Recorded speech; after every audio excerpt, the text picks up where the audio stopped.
اعوذ باللہ من الشیطان الرجیم بسم اللہ الرحمن الرحیم الحمدللہ رب العالمین والصلاة والسلام علی اشرف الانبیاء والمرسلین وآلہ طیبین طاہرین المعصومین ولعنۃ اللہ علی اعدائہم اجمعین۔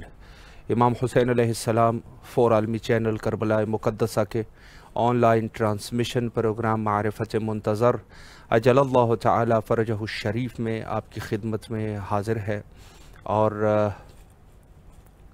اگر آپ ہمارے پروگرامز کو ملاحظہ فرمانا چاہے تو جادو ٹی وی، روکو T V, Amazon fire T V, apple T V اور بہاؤ نگر گجرات ہندوستان میں حسینی چینل کے توسط سے آپ ہمارے نشریات کو ملاحظہ فرما سکتے ہیں۔ اور اس کے علاوہ وہ حضرات جو سوشل میڈیا کے ذریعے سے ہمیں فالو کرنا چاہتے ہیں تو انسٹاگرام، فیس بک اور یوٹیوب کے ذریعے سے بھی ہمارے پروگرامز کو ملاحظہ کیا جا سکتا ہے، اور اس کے علاوہ امام حسین علیہ السلام ٹی وی کے جو اطلاعات ہے اس کو بھی انشاءاللہ العزیز آپ ان سے باخبر ہو سکتے ہیں۔ اور یہ جو عرائض میں نے آپ کی خدمت میں پیش کیے دیے گئے اسکرین پر یہ ایڈریس موجود ہے، انشاءاللہ العزیز آپ وہیں سے رہنمائی حاصل کر سکتے ہیں۔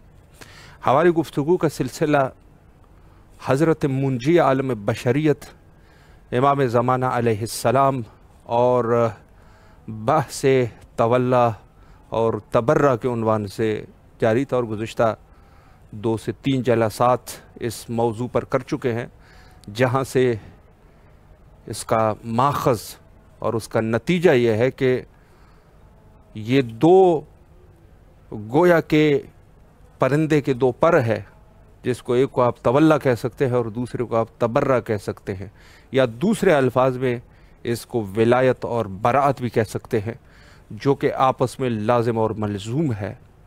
اور احادیث کے روشنی میں یہ ثابت کیا گیا کہ وہ شخص جو اپنے آپ کو ولائی کہتا ہے لیکن تبرہ کا وضو اس نے نہیں کیا ہوا، یعنی تبرہ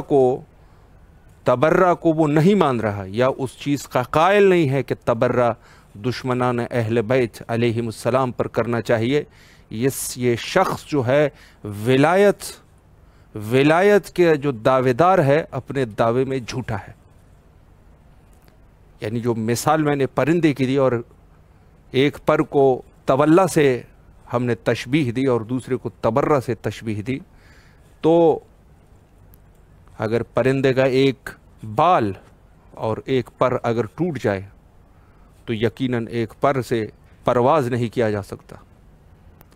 تو آپ کی خدمت میں عرض کروں کہ معصوم علیہ السلام نے فرمایا کہ وہ شخص جو ہمارے دشمنوں سے اعلان براعت نہیں رکھتا وہ شخص ہم میں سے نہیں ہے۔ اور متعدد تقریباً 10 سے 12 روایات صحیحہ گزشتہ 2 سے 3 جلسات میں نے آپ کی خدمت میں تلاوت کرنے کا بھی شرف حاصل کیا۔ انشاءاللہ العزیز آج بھی گفتگو اسی پر ہی کریں گے، اور صاحب مکیال وہ بھی ذمہ داری جو ظہور امام زمانہ علیہ السلام یعنی غیبت امام زمانہ علیہ السلام میں تبلا اور تبرہ کو ذمہ داری سمجھتے ہیں ایک مومن کے لیے، کہ وہ اس ذمہ داری کو انجام دے، یعنی غیبت کے دور میں عزاداری غیبت کے دور میں انتظار امام زمانہ علیہ السلام کے لیے تولا اور تبرہ کو ایک مومن کی ذمہ داریوں میں سے قرار دیا ہے۔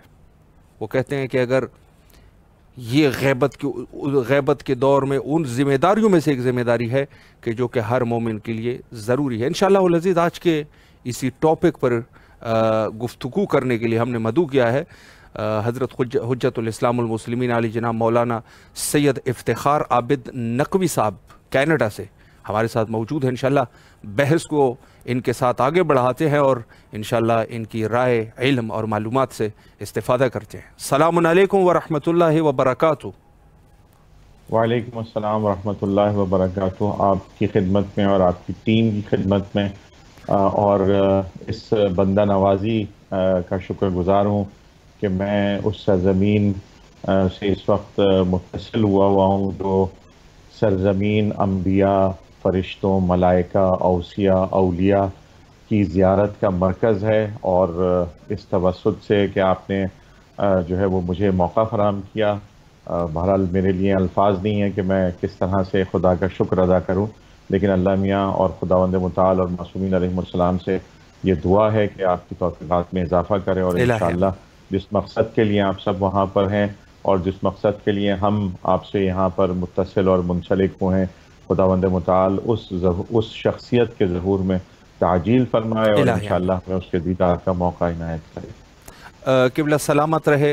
امام حسین علیہ السلام ٹی وی کے تمام اراکین کی طرف سے اور امام حسین علیہ السلام میڈیا گروپ کی طرف سے آپ کی نہایت ہی ممنون اور مشکور ہے کہ آپ نے اپنی قیمتی اوقات میں سے یہ وقت مومنین کی خدمت میں آپ حاضر ہوئے اور ہمیں بھی خدمت کا یہ موقع فراہم فرمایا.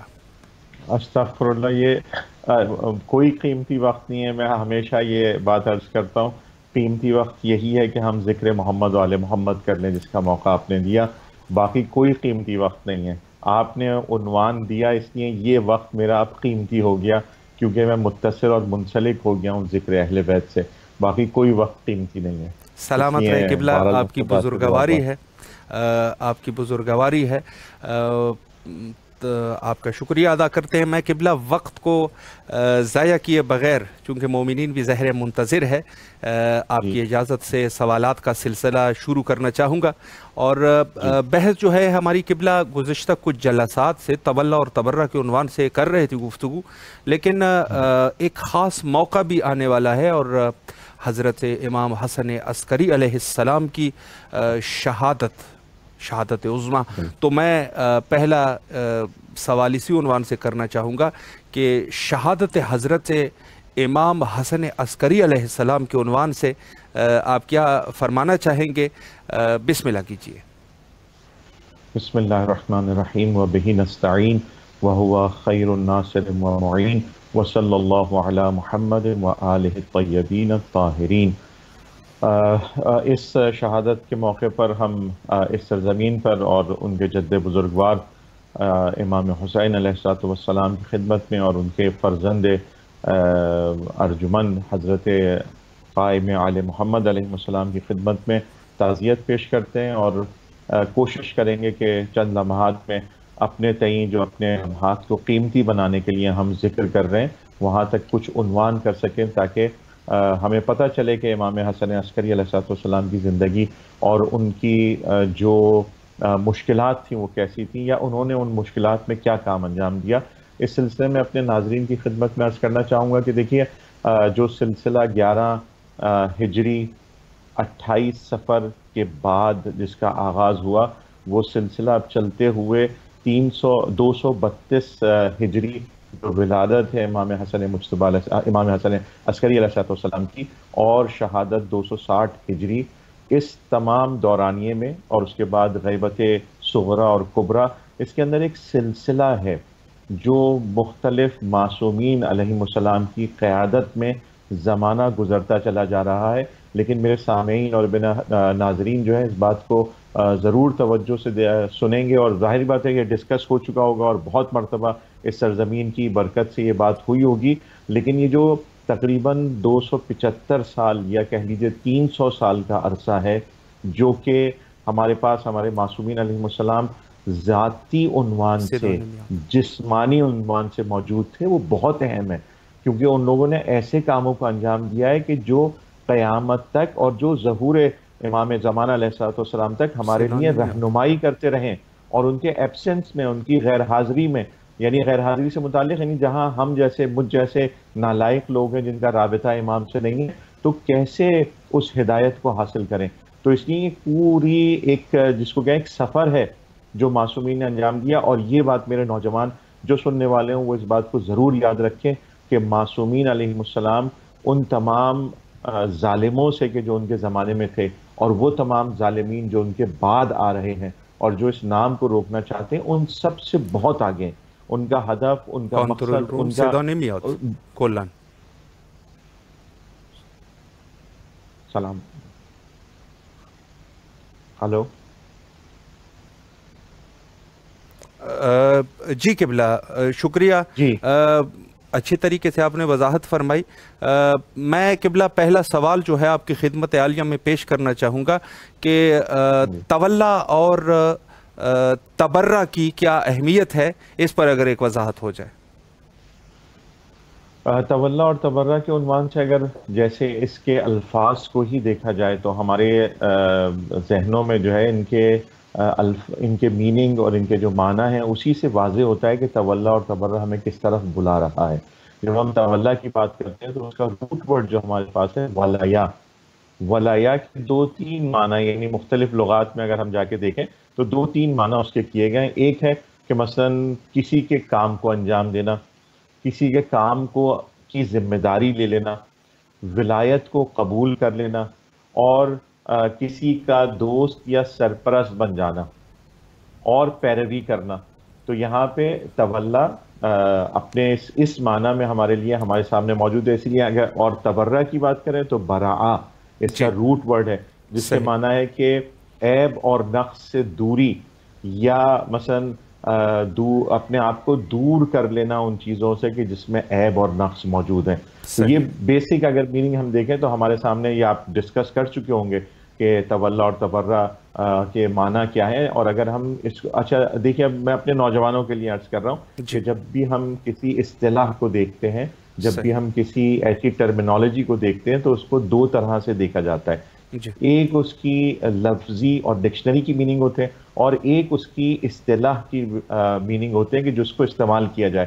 مثال کے طور پر لفظ اہل بیت، لفظ اہل بیت اگر ہم ڈکشنری میں جا کے دیکھیں تو اس کی میننگ شاید ہمارے سامنے یہی آ جائے کہ کون کون سے افراد شامل ہوں گے. لیکن جب ہم اس کی ٹرمینالوجی اور اصطلاح کی بات کرتے ہیں تو وہاں پر ہم ان معنی میں استعمال کریں گے جس میں محمد و آل محمد نے اس میں استعمال کیا ہے. ان کو یہ اختیار ہے کہ اس لفظ کو کتنا ایکسپینڈ کریں اور کتنا ریسٹرکٹ کریں. جس طرح سے صلات کو ہم دعا کے معنی میں اگر ڈکشنری میں جا کے دیکھیں تو دعا ہے، اور آپ کی انشاءاللہ نالج میں ہوگا کہ ایک گروپ ہے مسلمانوں کا کہ جو یہ کہتا ہے کہ یہ نماز اصطلاحی نماز پڑھنے کی ضرورت نہیں ہے، مثلا رکوع سجدہ کرنے کی ضرورت نہیں ہے، بلکہ آپ صبح اٹھیے اور دعا کر لیجئے، کیونکہ صلات کا مطلب ہے دعا. انہوں نے وہ معنی نہیں لیے کہ جو رسول اکرم دینا چاہتے تھے، انہوں نے اپنی سوچ کے مطابق معنی لیے. اسی طرح سے جب ہم اس کی ٹرمینالوجی میں آتے ہیں کہ تولا اور تبرہ کیا ہے تو اس میں واضح طور پر ہمارے سامنے آ جاتا ہے کہ وہ دوستی جو ہم خدا سے کرتے ہیں، وہ دوستی جو ہم خدا کے دوستوں سے کرتے ہیں. تو خدا کے دوست کون ہیں؟ جو اولیاء ہیں اللہ کے، وہ انبیاء ہیں، اس کے بعد معصومین علیہ السلام ہیں، اور اس کے بعد مومنین ہیں. جو ظاہری بات ہے جس کے پاس ایمان ہوگا ہماری اس سے دوستی ہوگی، ہم اس سے محبت کریں گے. اسی طرح سے جو دشمن ہیں اللہ کے، جو انبیاء کے دشمن ہیں، جو ائمہ معصومین علیہ السلام کے دشمن ہیں، اور جو مومنین کے دشمن ہیں، ہم ان سے اپنے آپ کو دور رکھیں گے. اور اس کو اگر ہم سمرائز کرنا چاہیں تو ایک جملے میں سمرائز ایسا ہوگا کہ ہم محبت اور دشمنی کریں اللہ کی خاطر. ہمارا حب اور ہمارا بغض جو ہے وہ صرف اور صرف اللہ کی خاطر ہو، اس لیے ہم جو ہے وہ تولا اور تبرہ کرتے ہیں. بے شک. جی قبلہ، بہت خوبصورتی سے آپ نے وضاحت فرمائی. ایک اعتراض جو ہے مذہب شیعہ کے اوپر اور پیروان مذہب شیعہ کے اوپر، یہ جس کو کہا جائے بہت عرصے سے، جب سے صدر اسلام سے شاید یہ اعتراض ہے کہ اہل تشیع تبرہ کرتے ہیں. تو سوال یہیں سے میں کروں گا کہ مذہب شیعہ میں کیوں تبرہ کرتے ہیں، اس پر بھی اگر ایک وضاحت ہو جائے. دیکھیے، اگر ہم دیکھنا چاہیں مثال کے طور پہ نیچر کو، کہاں سے ہم دلیل لے کر آئیں؟ ہم قدرتی دلیل، نیچر. ہمارے پاس جو ہمیں جمادات، نباتات، یہ سب کچھ ہمیں جو نظر آ رہے ہیں، یہاں پر ان کا ایک مثال کے طور پر اگر پرندے ہیں تو وہ ایک خاص قسم کا کھانا کھاتے ہیں جی اور ایک خاص قسم کے کھانے سے اپنے آپ کو دور بھگاتے ہیں. تو یہاں پر خداوند متعال اور مثلا پودے، مثلا میں آپ سے یہ کہوں کہ جناب یہ دیکھیے یہ پودا بہت سینسیٹیو ہے، اس کو دھوپ میں نہ رکھیے گا، یا اس کو جو ہے وہ اتنا پانی مت دیجیے گا. اگر آپ نے حتیٰ پانی بھی اس کو دیا تو اس کو ریجیکٹ کر دے گا، مر جائے گا، ختم ہو جائے گا. تو جہاں پر یہ جس کو کہیں گے محبت اور حب اور بغض کا جذبہ ہے، یعنی اچھی چیزوں کو اڈاپٹ کر لینا اور بری چیزوں کو ہٹا دینا، یہ خدا نے نیچر میں قرار دیا. اس کے لیے مثلا دلیل چاہیں تو قرآن کے اندر بھی ہے، لیکن انیشلی آپ سے عرض کر رہا ہوں کہ جو بھی قدرت خدا نے جو بھی خلق فرمایا ہے وہاں پر انہی چیزوں کو خداوند متعال نے رکھا ہے کہ اچھائیوں کو اڈاپٹ کر لیا جائے اور برائیوں کو ہٹا دیا جائے. اگر یہ نہ کریں تو آج معاشرہ، سوسائٹی ڈیولپ نہیں ہوگی، کوئی عنوان نہیں ہوگا. اسی لیے خداوند متعال قرآن میں فرماتا ہے کنتم خیر امت اخرجت للناس، تم بہترین امت ہو جس کو ہم نے انسانوں کے لیے بھیجا ہے. کیوں بھیجا ہے؟ کیونکہ تم عمل بالمعروف و نہی عن المنکر کرتے ہو. یہ کیا چیز ہے؟ یہ کیا عنوان ہے؟ ہم کہیں گے جو اچھائیاں ہیں ان کی طرف دعوت دیتے ہو اور جو برائیاں ہیں ان سے روکتے ہو.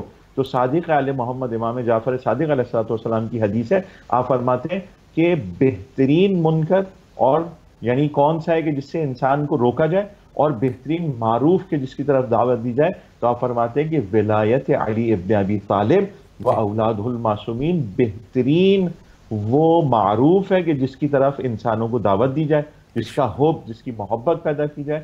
اور جو منکر ولایت ہے اور جو ولایت سے ہٹ کر بات کرتا ہے اس کی نفرت کو دلوں کے اندر رکھا جائے. یہ بہترین منکر ہے. اور بہترین معروف کیا ہے؟ ولایت علی ابن ابی طالب علیہ السلام. تو ہمارے اوپر جو اعتراض کیا جاتا ہے وہ اعتراض جس کو کہتے ہیں کہ بائسڈ ایٹیٹیوڈ ہوتا ہے، کہ جس میں وہ نہیں چاہتے کہ وہ برائیاں جن کو وہ 1400 سال سے چھپانے کی کوشش کر رہے ہیں وہ نکل کر نہ آئیں، وہ عنوان نہ ہو. یعنی لوگ جو ہیں وہ جھوٹی تعریفوں کے اوپر انسانوں کو اچھا سمجھنے لگیں، جبکہ حقیقی تعریفیں جو ہیں ان کو چھپا دیا جائے. یہی شاید سبب تھا کہ جب 11 ہجری کے بعد جو ظاہری خلافت کے اوپر جنہوں نے قبضہ کیا، انہوں نے جو پہلا حکم صادر فرمایا وہ حکم ہی یہی تھا. اور انہوں نے کہا جرد القرآن من الحدیث، حدیث کو قرآن سے جدا کر دو. کیوں قرآن سے جدا کر دو؟ تاکہ جو کرتوت ہیں وہ پتہ نہ چلیں کہ یہ کس کی شان میں آیت نازل ہوئی ہے یا یہ کس کی مذمت میں سے آیت جو ہے وہ نازل ہوئی ہے، تاکہ لوگ سچائیوں سے دور ہو جائیں. اور ہم جو تبرہ کر رہے ہیں یا ہم جو تولا کر رہے ہیں وہ ہم لوگوں کو سچائیوں کے نزدیک لانے کی کوشش کر رہے ہیں. بے شک، کیونکہ خداوند متعال قرآن میں ہمیں واضح طور پر یہ فرما رہا ہے کہ یا ایھا الذین آمنوا اتقوا اللہ وکونوا مع الصادقین. اے وہ لوگوں جو ایمان لے کر آئے اور تقوی اختیار کیے ہوئے، تمہارا نہ تقوی نہ تمہارا ایمان قابل قبول ہوگا جب تک تم اپنے آپ کو سچوں کے ساتھ نہیں کر لو گے. یہ سچائی سے کیا ہے؟ یہ محبت ہے. جھوٹ سے برات کا اظہار ہے، جھوٹ سے دوری ہے. بے شک. اور محبت ہے کہ ہم جو ہیں وہ محبت کرتے ہیں سچوں کے ساتھ، کیونکہ سچے وہ ہیں کہ جن کو خداوند متعال نے خود. اب دیکھیے یہاں پر خداوند متعال کی ذمہ داری ہوگی کہ وہ سچوں کو انٹروڈیوس کرائے. تو وہ جب سچے انٹروڈیوس ہوں گے ہم ان سے محبت کریں گے. تو رسول اکرم صلی اللہ علیہ وآلہ وسلم کا لقب صادق اسی لیے ہمارے سامنے آتا ہے کہ حضور نے، خدا نے فرمایا دیکھو یہ پہلا سچا ہے. سبحان اللہ. جس کو کہے گا تمہیں ان سچوں کے پیچھے چلنا ہے، اپنے سچے نہیں بنانے تمہیں. بے شک. سبحان اللہ. اپنے سچے نہیں بنانے سچے کے مقابلے میں. اس لیے صرف ان کی اطاعت ہوگی کہ جو ہمیں یہ صادق بتائے گا. اسی لیے ہم تمام معصومین علیہ السلام کو رسول اکرم کے عنوان سے اور سچے ہونے کے عنوان سے ہم ان سے محبت کرتے ہیں. اور جو جھوٹا ہوگا ہماری نفرتوں کا اظہار ہوگا، چاہے وہ کسی بھی زمانے میں ہو، چاہے وہ کبھی بھی ہو، چاہے وہ کتنا ہی اہم کیوں نہ ہو تاریخ کے اندر. ہمارے لیے اہمیت صرف یہ ہے کہ وہ سچا ہے یا سچا نہیں ہے. اسی میں ہم تولا اور تبرہ کر لیتے ہیں. بے شک بے شک. بالکل قبلہ، جہاں تک بات ہے کہ تولا اور تبرہ تولا تو سلسلہ جیسے آپ بہتر جانتے ہیں، ظاہر ہے اہل بیت سے اہل بیت کی ولایت رکھنا، لیکن تبرہ جو ہے تبرہ وہیں سے شروع ہوا اس کا آغاز، کہ جب اہل بیت پہ ظلم سے ظلم ہوتے رہے، اور ظاہر ہے کہ ان کی جو تکلیف دینا تھا وہ خدا کے نزدیک ایک نہایت ہی قبیح عمل تھا، تو شہادت حضرت صدیقہ طاہرہ حضرت فاطمہ زہرا سلام اللہ علیہا، جو کہ یقیناً یہ دن بھی منسوب بھی ہے ایام محسنیہ کے عنوان سے، تو میں اگلا سوال جو ہے وہ اسی عنوان سے آپ کی خدمت میں کرنا چاہوں گا کہ شہادت حضرت فاطمہ الزہرا سلام اللہ علیہا، اس پر بھی اگر ایک وضاحت ہو جائے۔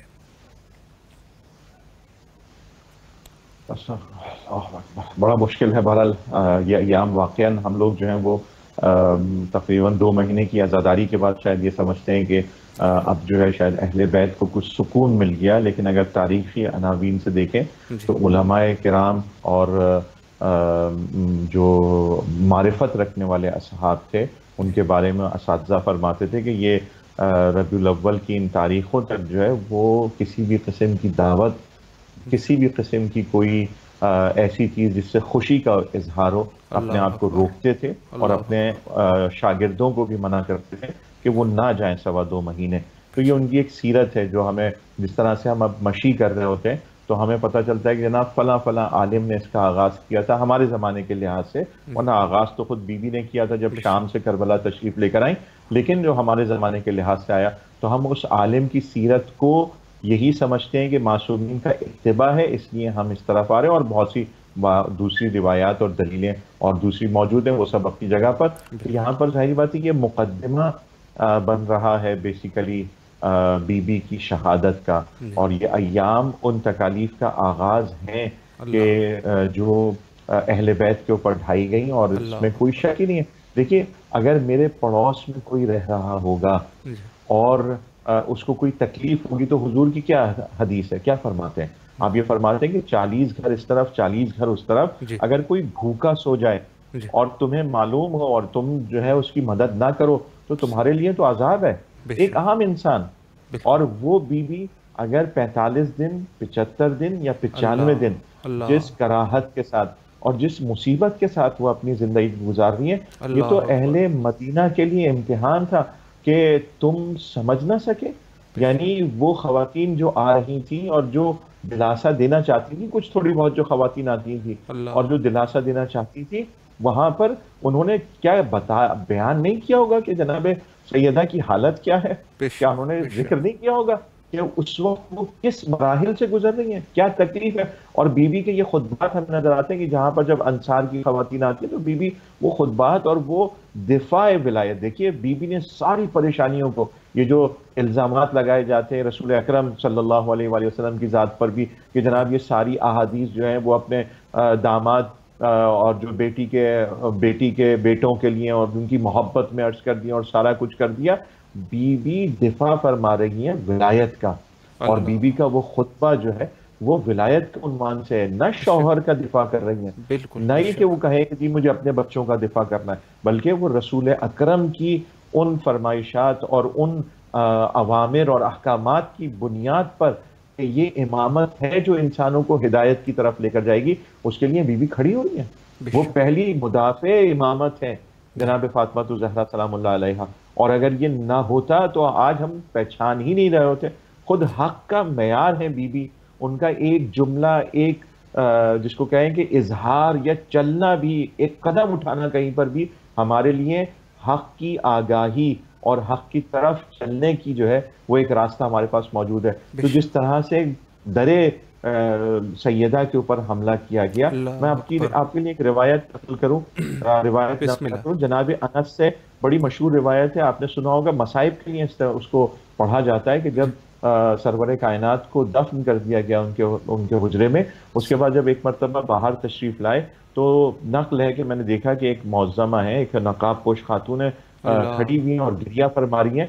تو دیکھیے مصائب، یہ ابھی تو دروازہ نہیں گرا نا، ابھی تو وہ دشمن کا آغاز نہیں ہوا مثال کے طور پر، لیکن آپ یہ دیکھیے کہ جناب انس اگر دفنا کر آ رہے ہیں تو تاریخ مجھے بتائے کہ کیوں بی بی اکیلے کھڑی ہوئی ہیں؟ اللہ اکبر، ابھی تو کچھ بھی اللہ نہیں اکبر، ہوا، اکیلے بے کیوں شک، کھڑی ہوئی ہیں؟ بے شک، یہ وہ دشمنیاں ہیں جو جناب خدیجہ سے دشمنی تھی کہ ان کو تو درک نہیں کر سکے، بالکل، لیکن رسول اکرم نے جو ذکر فرمایا تھا وہ ہم تو اپنے عقائد کے لحاظ سے کہتے ہیں نا کہ معصوم، ولایت، ولیہ، اولیاء، یہ ساری چیزیں، لیکن آپ یہ دیکھیے کہ وہ تو جناب خدیجہ کی محبت کو بھی برداشت نہیں کر پا رہے، بے شک، اور بے کس شک، طرح سے جناب خدیجہ کی جس کو کہیں گے حسد میں گرفتار ہوئے، ان کے بچوں سے اس طرح سے جو ہے وہ برتاؤ کیا گیا۔ تو مجھے تاریخ مجھے بتا دے کہ یہ صحیح حدیث ہے، بالکل صحیح حدیث ہے، بے شک، بیوی اکیلے کیوں کھڑی ہوئی ہیں تعزیت کو لینے کے لیے؟ اللہ اکبر، 4 خواتین نہیں ملی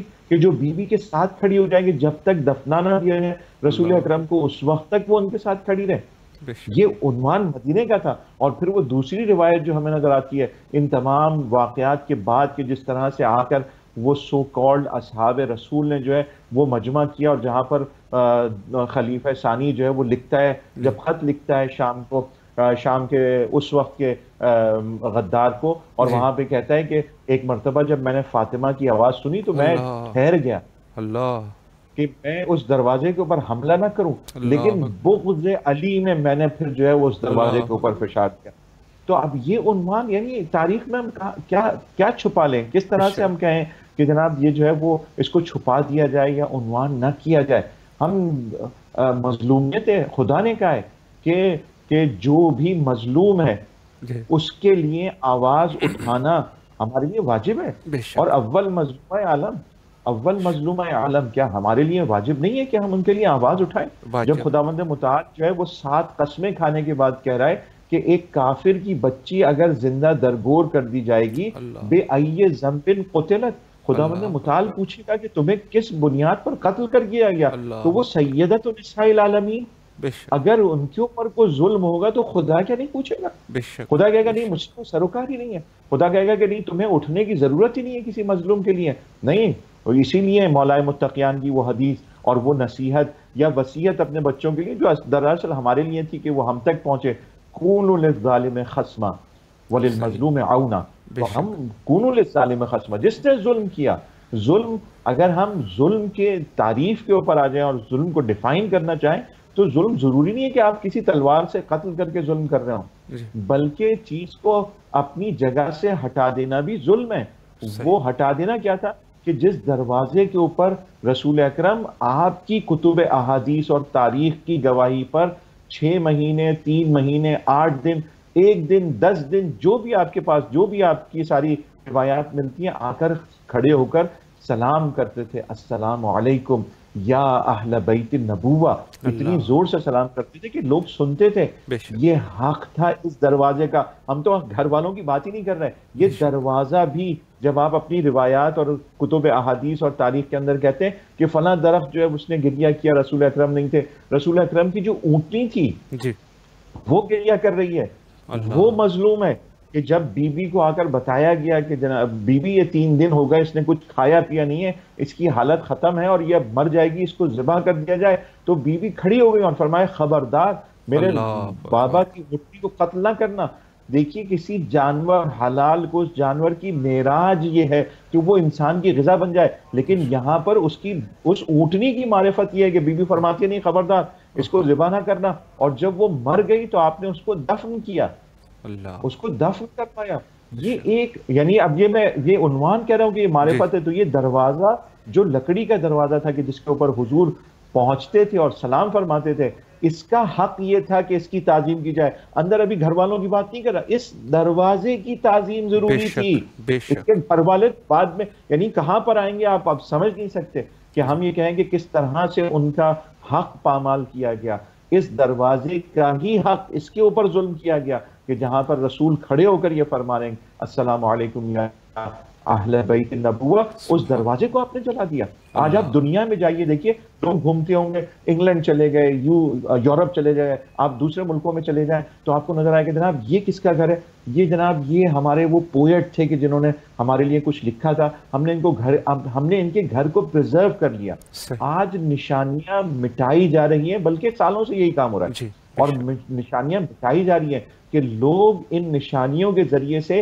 اہل بیت تک نہ پہنچ جائیں. اب وہ مجبور ہیں کہ حرم کے اندر وہ نام لکھے ہوئے معصومین کے اس کو ہٹا نہیں سکتے, اس کو تبدیل نہیں کر سکتے جو مدینہ النبی کے اندر لکھا ہوا. تو کسی کو اس کا حق نہ دینا یہ ظلم ہے. ہم تو کہتے ہیں اس دروازے کا بھی حق نہیں دیا گیا, اس دروازے پہ ظلم ہے. چاہے کہ ہم سیدۃ نساء العالمین کی بات کریں اور کہیں گے بیوی کے حق کو کس طرح سے پامال کیا گیا, مولائے متقیان کے حق کو کس طرح سے پامال کیا گیا, کہ آج دنیا میں ہونے والا ہر ظلم اور بہنے والا ہر مظلوم خون, میں مسلمانوں کی بات نہیں کر رہا کہ جو داعش جنہوں نے افغانستان کے اندر بلاسٹ کیا اور 100 مومنین جو ہے وہاں پر شہید ہو گئے, ہر مظلوم جو اس دنیا میں قتل ہو رہا ہے اس کی ذمہ داری ان اصحاب سو کالڈ افراد پر آتی ہے جنہوں نے علی مرتضیٰ کے حق کو غصب کیا.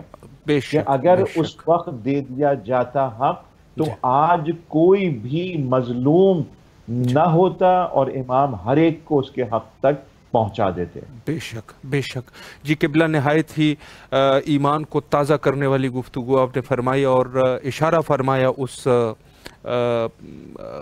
غم کی طرف, اس علم کی طرف جو یقیناً ہر شیعہ کے دل میں موجود ہے. میں آخری سوال آپ کی خدمت عالیہ میں کرنا چاہوں گا اور انشاءاللہ پھر آپ کے زحمات تمام.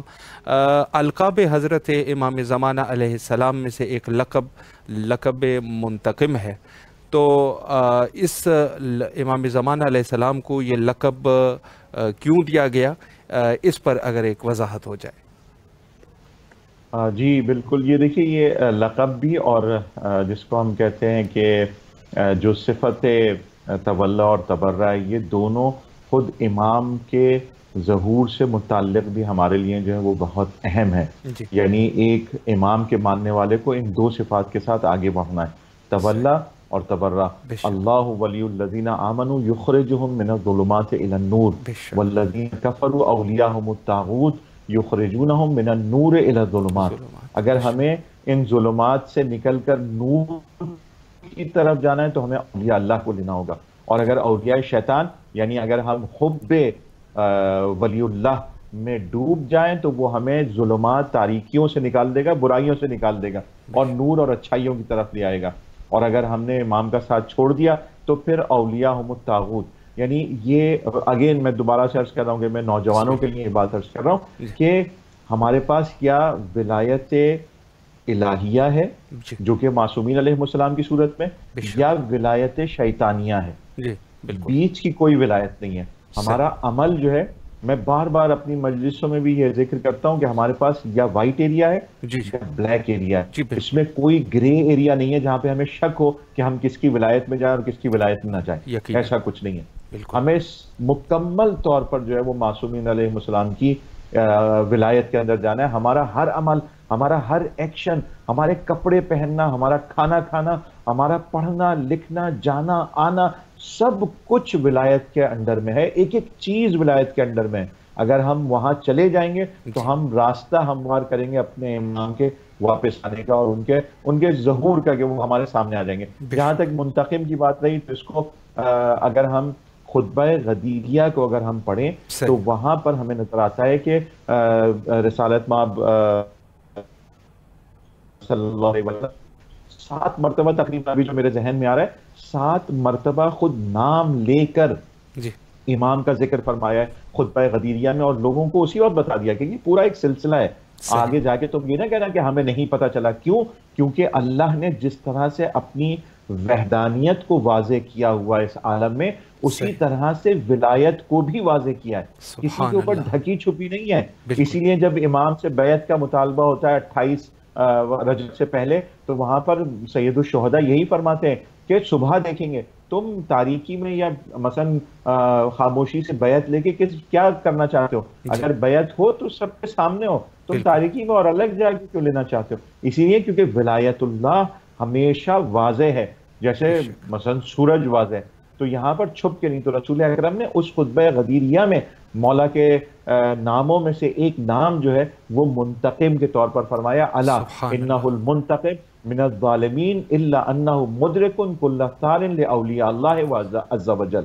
آپ فرماتے ہیں کہ یعنی الا یہ وہ لفظ آپ ظاہر بات ہے سرزمین پر ہیں کہ عربی میں آپ لوگوں کے لیے عرض کر رہا ہوں، اللہ یعنی لوگوں کو خبردار کر رہے ہیں، خبردار بالکل آگاہ ہو جاؤ، بے شک یعنی سمجھ لو اس بات کو کہ وہ مہدی موعود جو آئے گا وہ منتقم ہے، انتقام لینے والا ہے، کس سے؟ من سبحان الظالمین۔ اللہ اگین کہ میں نے آپ کی خدمت میں عرض کیا ظالم کہ جی جس نے حقوق اہل بیت کو غصب کیا، بے شک جس نے حق کے جناب زہرا کو غصب کیا، بے شک چاہے وہ فدق کی صورت میں ہو چاہے وہ ولایت علی کی صورت کے اندر ہو، وہ بالکل ظالم ہے، اور اس یقیناً ظالم سے خونخواہی کا جو مطالبہ ہے وہ کرنے والا وہی ہے کہ جو ان کا سچا وارث ہے۔ بے اس شک لیے مولا کا نام، مولا کا خطاب، مولا کا لقب منتقم ہے کہ جی وہ آئیں گے اور ان تمام ظالموں سے جو ہے وہ بدلہ لیں گے اور ان کو کیفر کردار تک اس دنیا کے اندر پہنچائیں گے تاکہ اس دنیا میں ان کو اور سزا دی جا سکے۔ بے شک بے شک قبلہ اللہ آپ کے توفیقات خیر میں اضافہ فرمائے۔ آخر میں اگر مومنین کے لیے کوئی میسج ہے تو امام حسین علیہ السلام ٹی وی کے ذریعے سے انشاءاللہ مومنین سماعت فرما رہے ہیں، بسم اللہ کیجیے۔ دیکھیے میں تو خود اس قابل نہیں ہوں کہ میں کوئی میسج یا کوئی سلامت رہے قبلہ اللہ۔ پیغام دوں، مجھے خود نصیحت کی ضرورت ہے اور علماء کی طرف سے، اور بس میری کوشش یہ ہے کہ ہم اپنے آپ کو، جیسے میں نے عرض کیا کہ ہمارے سارے اعمال، ہماری سوچیں، ہمارا اٹھنا بیٹھنا، ہماری دوستیاں، سب کچھ ولایت کے انڈر میں آ جائیں۔ بے شک یہ ہماری کوشش ہونی چاہیے۔ جو کام آپ نے لیا ہے، جو ذمہ داری آپ نے سنبھالی ہے، یہی عنوان ہے کہ ہم ولایت کو روشناس کرا دیں، مختلف زبانوں کے اندر مختلف لوگوں تک پہنچا دیں کہ وہ بالکل ولایت پہنچ جائے۔ کل کو ہم سے پوچھا جائے کہ جناب آپ نے کیا کیا، تو ہم کہیں کہ ہم اس پرندے کی چونچ کی مانند ہیں جو پانی بھر کر حضرت ابراہیم کی آگ بجھانا چاہ رہا تھا۔ جی تو جتنے بھی ظالمین کھڑے ہو جائیں، ہماری ہمتیں کم نہیں ہوں گی بے کیونکہ شک ہم ولایت کے زیر اثر ہیں۔ بے اگر شک ہم مر جائیں گے تو ہمیں یقین ہے کہ ہم مولا کا دیدار کریں گے، اس قبر میں بھی اور اس دنیا میں بھی اور برزخ میں بھی انشاءاللہ۔ تو ہماری انشاءاللہ کوشش یہ ہونی چاہیے کہ ہم اپنی زندگیوں کو، اپنے اعمال کو معصومین علیہ السلام کے فرمائشات اور ان کے اوامر کے تحت اور ان کی ولایت، دیکھیں اوامر تو بہت سے لوگ ماننے، جی ولایت، یہ ولایت کا عنوان بہت اہم ہے کہ بے جو شک ہمیں سیف گارڈ کرتا ہے، محفوظ کرتا ہے تمام شیطانوں سے، کہ جو انسان کی صورت میں بھی ہے اور جو شیطان کی صورت میں بھی ہیں، ان تمام سے ہمیں جو سیف گارڈ کرتا ہے صرف ولایت ہے۔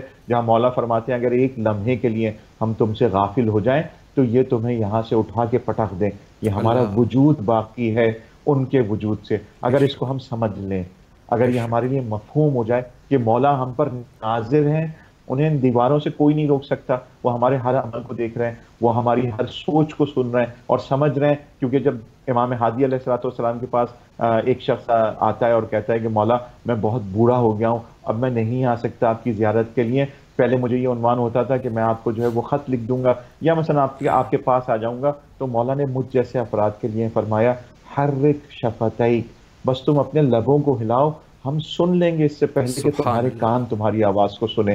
بس ہمیں یہ یقین ہو جائے، میں اپنے آپ کو کہہ رہا ہوں کہ ہمیں یہ یقین ہو جائے کہ ہم اس سرزمین پر ہیں، سید الشہداء ہماری اس آواز کو کہ ہم یہ کہتے ہیں کہ تشہد مقامی، کہ اللہ یا سید الشہداء میں گواہی دیتا ہوں جی کہ آپ میرے مقام کو دیکھ رہے ہیں، کہیں پر بھی مقام ہے، چاہے وہ زیارت کے عنوان سے موجود ہو، چاہے میں اپنے ملک میں ہوں، چاہے کسی بھی ملک میں ہوں، مجھے یہ یقین ہے کہ تشہد مقامی، آپ بھی اور آپ کے وہ فرزند بزرگوار بھی دیکھ رہے ہیں، بس مجھے یہ عنایت کر دیجئے کہ میں آپ کی ولایت کے تحت اپنی زندگی گزار سکوں۔ انشاءاللہ انشاءاللہ قبلہ مولا آپ کو سلامت رکھے۔ نہایت ہی خوبصورت گفتگو آپ نے فرمائی، ایک دفعہ پھر بھی امام حسین علیہ السلام ٹی وی کے تمام اللہ اراکین کی طرف سے آپ کے نہایت ہی ممنون اور مشکور ہے کہ آپ تشریف لائے اور نہایت ہی مہم نکات پہ آپ نے اشارہ فرمایا۔ انہی خوبصورت کلمات کے ساتھ میں عرض کروں کہ کربلا مقدسہ میں آپ کی طرف سے نائب وزیر اور دعا گو ہے اور آپ سے بہت بھی شکریہ، التماس دعا کرتے ہیں۔ التماس، جزاکم اللہ خیرہ، جزاکم اللہ خیرہ، تقبل شکریہ، اللہ منا و منکم انشاءاللہ۔ انشاءاللہ فی امان اللہ، خدا حافظ۔ جی بہت خوبصورت گفتگو کا یہ سلسلہ آپ نے سماعت فرمایا۔ جناب حجت الاسلام المسلمین علی جناب مولانا سید افتخار عابد نقوی صاحب کے ساتھ، جو کہ کینیڈا سے ہمارے ساتھ موجود تھے، اور نہایت ہی ایمان کو تازہ کرنے والی گفتگو، جو کہ یقیناً ہر شیعہ جو اپنے آپ کو شیعہ کہتا ہے، بلکہ شیعہ سے بھی ہٹ کے کوئی شخص اپنے آپ کو اگر محب اہل بیت کہتا ہے، اہل بیت کا محب کہتا ہے، تو یقیناً یہ چیزیں ان کے لیے زیر غور ہے، اور ان چیزوں پر اس کو مجبور ہے کہ وہ فکر کرے کہ اہل بیت کے ساتھ جو مظالم ہوئے اور اہل بیت کا حق جن لوگوں نے غصب کیا، یہ لوگ کون تھے۔ یقیناً وہ اس تحقیق کی طرف جائے گا، یقیناً وہ اس چیز کی طرف جائے گا، اس چیز کی طرف جائے گا جہاں سے اس کو حقائق تک پہنچنے کا امکان ہو۔ یعنی کل بھی آپ کی خدمت میں عرض کر رہے تھے کہ اگر ایک محب اہل بیت کہ جو رسول اللہ کے مشہور احادیث حضرت فاطمہ زہرا سلام اللہ علیہا کے لیے فرمایا الفاطمہ تو بضعۃ منی، فاطمہ میرے وجود کا ٹکڑا ہے۔